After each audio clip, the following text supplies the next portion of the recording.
Welcome back to the show. Today, I want to share some thoughts with you on do what you were born to do. Do what you were born to do. And as you can see behind me, I'm in an operating room, and I've been in a few operating rooms over the years with our daughter, Juliana. And I picked this particular background because I believe some of us are in a position right now in our lives where we don't realize the fact that what we're attempting to do in our lives can impact a lot of people.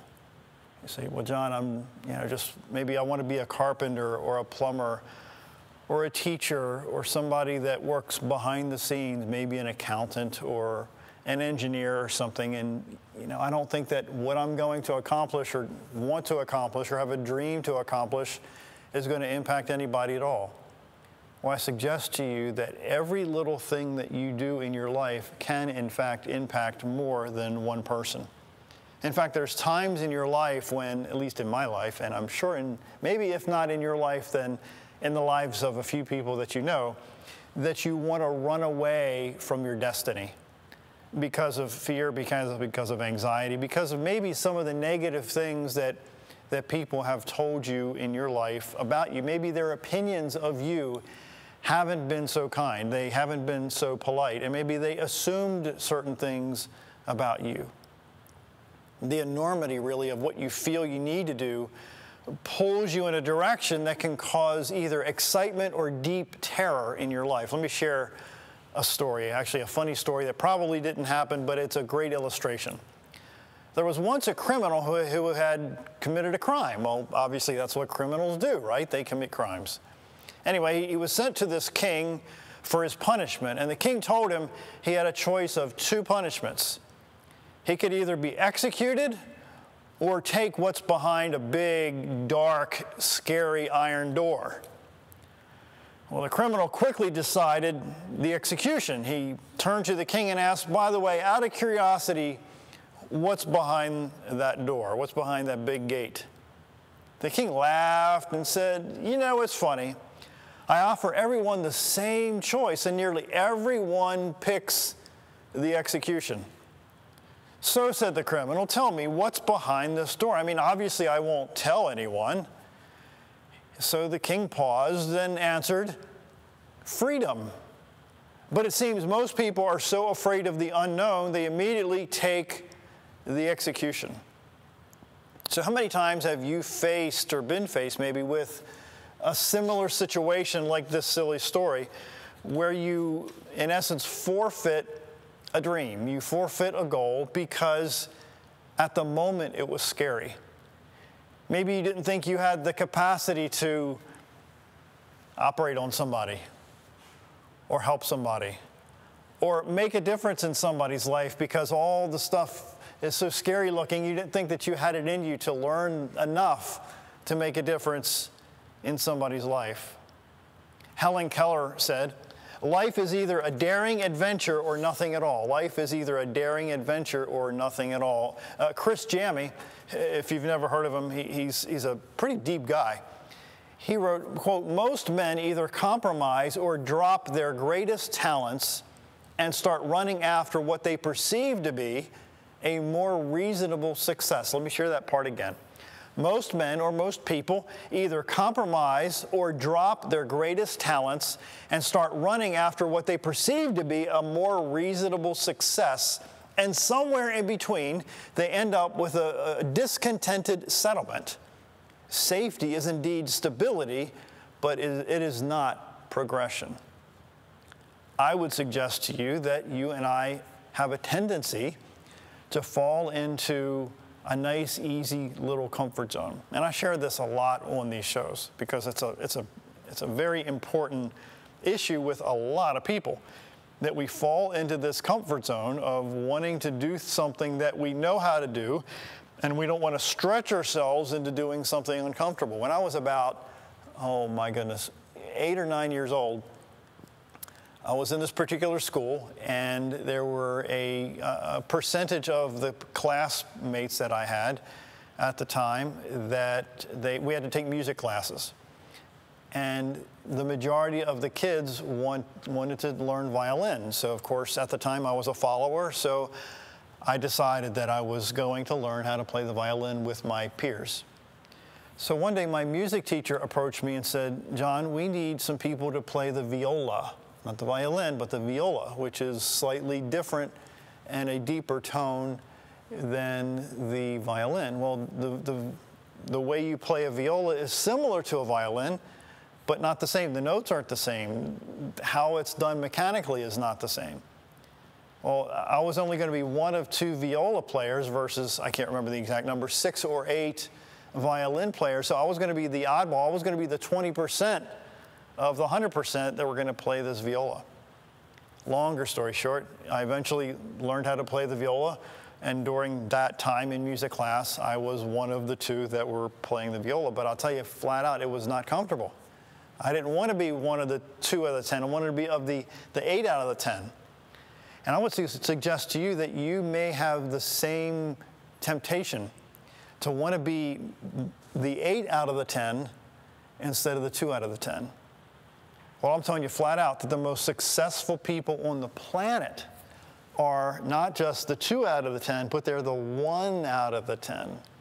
They're the ones that consistently stretch themselves to do some things that maybe nobody else would do. Nobody else would take the time and the energy to learn how to do something extraordinary, but only the 1 or the 2 out of the 10 do. Simon Sinek writes, he wrote a book, I think it's called The Power of Why. Great book, you got to get it. He said one time, "What you do simply proves what you believe. What you do simply proves what you believe." Let me let you in on just a little secret. Some of the most successful people that you know or you read about or you see on TV that are doing extraordinary things, at least in your own mind, they're doing extraordinary things. Many times, not always, but I'd say more than half the time, they are afraid while they are doing it. And I'll even go a step farther.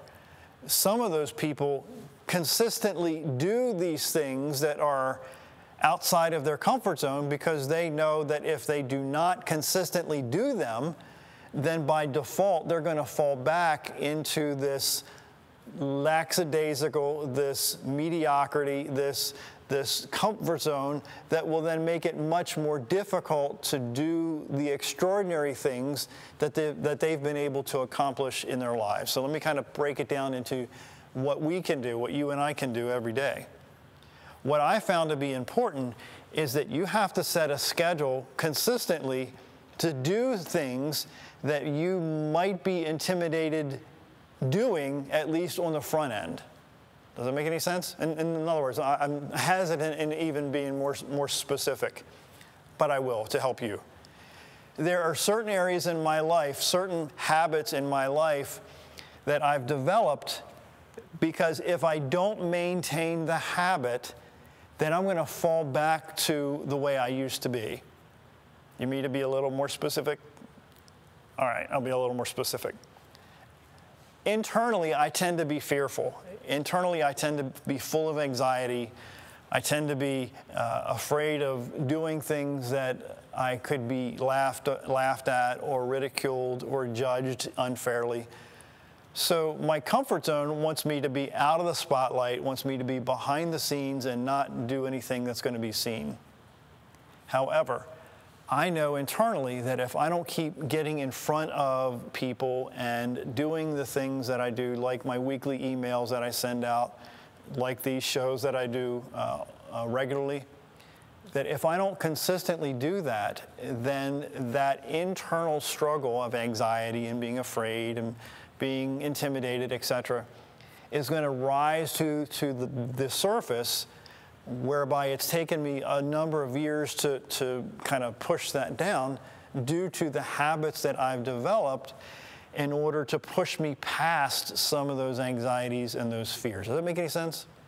So what I'm saying is that sometimes you and I have to set patterns in our lives, schedule them, put them on the calendar, so that either you do it or you don't do it. Let me give you another example. when we first started these shows and the podcast that I did before we started these shows, we did, I think, like 60,000 people or something downloaded those shows before we transitioned from podcasts to these programs. What I did, because I know how I'm wired, is I decided to start sharing with groups of people what I was going to do. Let me say that again. Before we started doing certain things that were out of our comfort zone and outside of our box, I shared with certain groups of people what we were going to do. Now, there was a method behind that. It wasn't just an ego thing.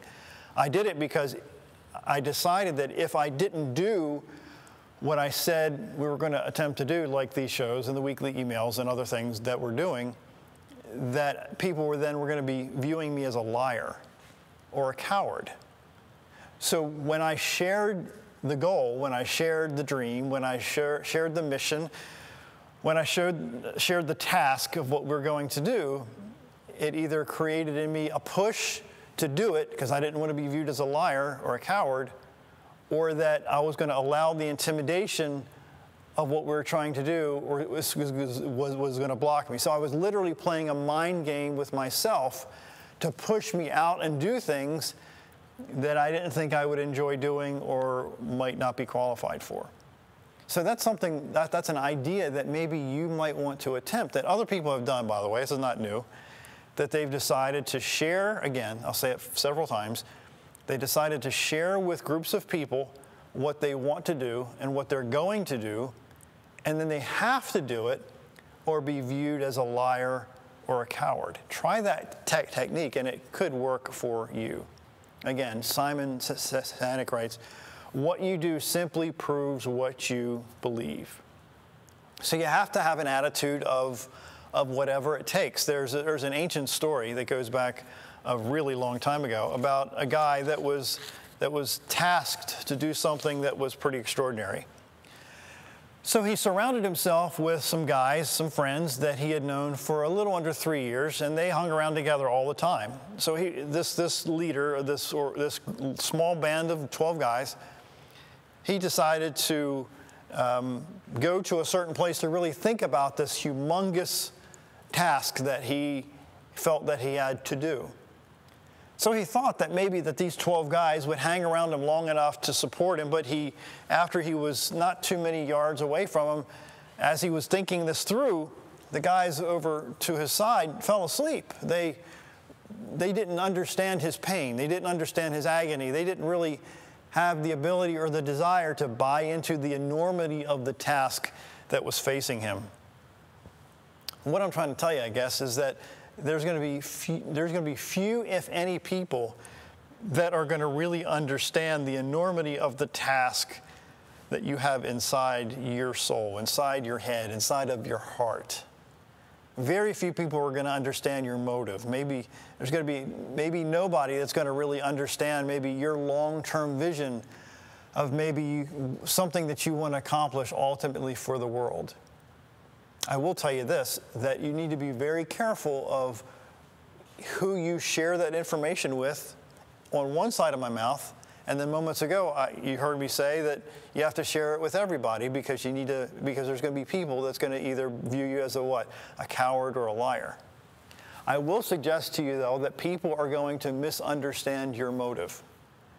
Some people think that some people want to achieve great things to have a title, or to earn a certain amount of income, when maybe that's not their motive at all. I would say to you that the majority of people, I'd say nobody really knows your true motive. I mean, really, folks are going to misjudge you. They're going to criticize you. They're going to put you down. They're going to trash talk you in ways that will blow your mind. And I'm a living, breathing example of that. People who have never met you are going to talk trash about you that could literally put the brakes on what you're trying to accomplish in your own life. Seneca wrote a couple thousand years ago, it's not because things are difficult that we dare not venture, it's because we dare not venture that they are difficult. A few years back, I was going to the gym, still go to the gym 5 days a week or so, and there was this guy there that was lifting a certain amount of weights. Now, up until that time, I felt for some bizarre reason in my own mind that I didn't have the ability to do bench presses. I have no idea where that idea came from, but I had this thinking that I wasn't qualified to do a bench press. So all of a sudden, I saw this relatively thin guy, I was about 20 pounds heavier at the time, lifting some serious weight. So I'm thinking, wait a minute, if this guy that's 20, 30 pounds lighter than me can lift this amount of weight, then what's wrong with me? Why have I chosen to believe that I can't lift this amount of weight? So one day my friend Chris and I were at the gym, and he says, John, why don't you bench press or try this bench press? I says, Chris, now this is after I had seen this skinny guy. I said, Chris, I can't do that. He goes, why do you think you can't do that? He says, well, I still had this stupid mindset that I couldn't bench press. So he said, John, get over here. Now, Chris, by the way, is 6'4", over 200 pounds, and I really didn't trust him at the moment. I'm embarrassed to say that. But Chris does weights all the time. So I'm like, why can't you trust Chris? I mean, you've known Chris for 20 years, you know? So it was stupid. It was fear. It was anxiety. So I get over there, and Chris loads up the bench with weights. Now, he didn't overstack them. But then I get down on the bench, and I lifted the weights without any problem at all. So if it wasn't for this skinny guy and my buddy Chris, I wouldn't have stretched myself to a point of now I do bench presses 5 or 6 days a week. What I'm asking you to do today is to really think beyond what you've ever done before and purposely place people in your life that can see you doing things that maybe you haven't seen that you could do in your own life. One author says, what you have to do and the way you have to do it is incredibly simple. Whether you're willing to do it is another matter. My same friend Chris told me one day, because I view myself as not mechanically inclined at all. He challenged me one day. He said, this is going back several years ago. He said, John, I don't think that you're not mechanically inclined. I think you just don't want to learn how to do certain things.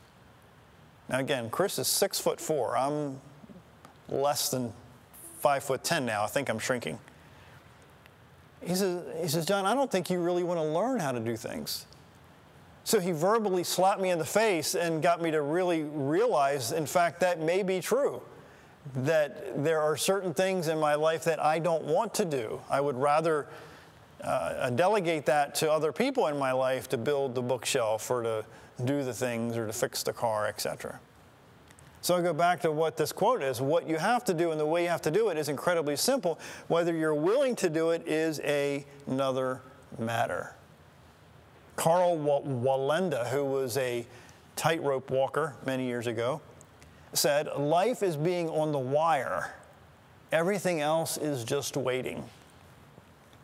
I would suggest to you that there have been millions of people who have died and never lived.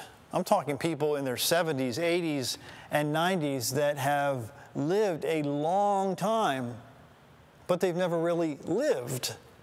They've stayed in that little box. I can remember when I was deep into the insurance industry. I built sales teams, and one of my first territories, if you will, in the industry was in Baltimore City. And I would go see a lot of my clients monthly, and I would see people sitting on their sidewalks and their front steps for hours and hours and hours a day, watching the cars go by and watching life pass them by every single day. And I started asking myself the same question back then. We're talking now in the late 80s, early 90s, that was I going to be the same way when I'm 70 or 80, if I live to be 90 years old, still watching life go by or creating a life that is extraordinary, at least in my own mind, or maybe in the minds of other people that I'm trying to serve in my own life. The author, Tom Peters, if you've ever read any of his books or quotes, Tom is a very blunt gentleman. He teaches things about management and leadership and how to build businesses, and he's just very, very, very blunt. He's from Baltimore, Maryland. He wrote one time, he says, test fast, fail fast, and adjust fast. Test fast, fail fast, and adjust fast. I've been playing the piano for roughly 40 years, 45 years, something like that. And there have been many times when I've been playing the piano or the organ, and I would mess up. I would miss a key, or my finger would go to the wrong place, or maybe my mind drifted as my fingers were doing what they were doing, and I hit the wrong key, and I wince while I'm playing, right? Make a silly face, because I caught it, I heard it. And then I would look at the audience and notice that they didn't even catch it at all, because they're not the piano player.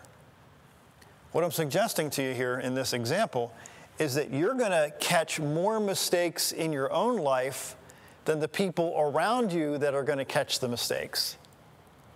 So maybe the reason why you're not taking the steps forward that you need to, maybe you think that people are going to see you fall on your face. Maybe they're going to laugh at you. Maybe they're going to tease you. Maybe they're going to say, well, maybe this is not for you. Let me give you another silly example in my own life. When I was in my teens, I failed my driving test, I think twice, maybe 3 times, I think twice, because I had trouble parallel parking. Back then, you had to parallel park. So I failed it a couple of times, but I realized that if I didn't keep going back to master how to parallel park, I would never get that card that says I was a legal driver, and I couldn't go do the things that I really wanted to do. So I go back to what Tom Peters said. Test fast, fail fast, and adjust fast. That is the axiom, if you will, of every successful human being that's ever lived. They have, again, quote, test fast, fail fast, and adjust fast. So if you think you're going to get it on the first attempt or even the 5th attempt, that is highly unlikely. However, the longer you perfect those skills, the longer between attempt 1 and attempt 2 and attempt 2 and attempt 3, the longer it's going to take you to master it. I had to get back in the car and master that parallel parking thing pretty quickly. If not, I may never have achieved passing the driving test. I'll share something that you probably already know, is that you're going to fail a lot more than you're going to succeed. Again, you're going to fail a lot more than you're going to succeed. Nobody who has ever worked in an operating room has ever got it right the first time they tried to master the skill, or they tried to pass a test, or to learn some new technique. It happens with practice. It's okay to mess up. It's okay to not get it right the 10th time or the 100th time.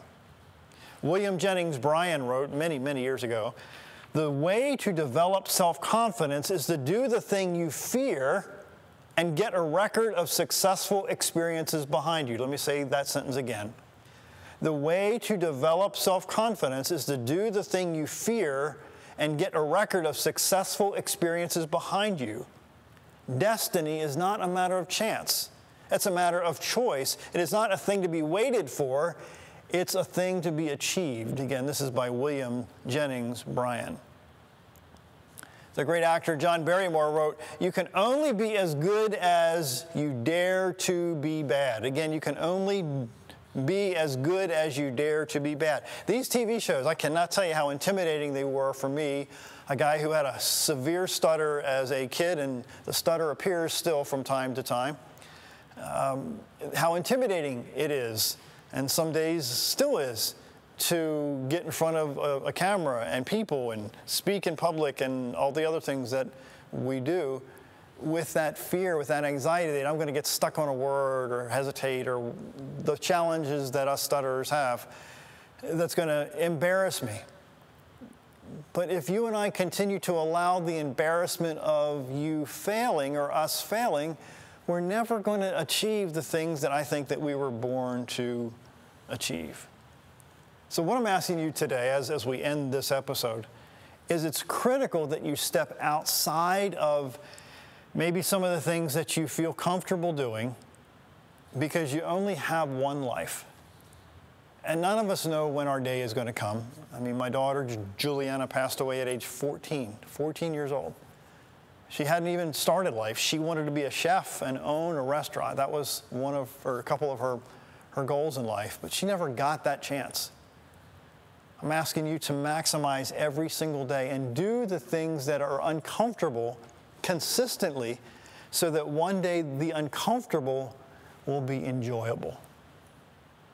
I hope an idea or two in this episode is going to inspire you to step out and do some really extraordinary things in your life. My name is John Carver, and thanks for watching. We'll be back real soon.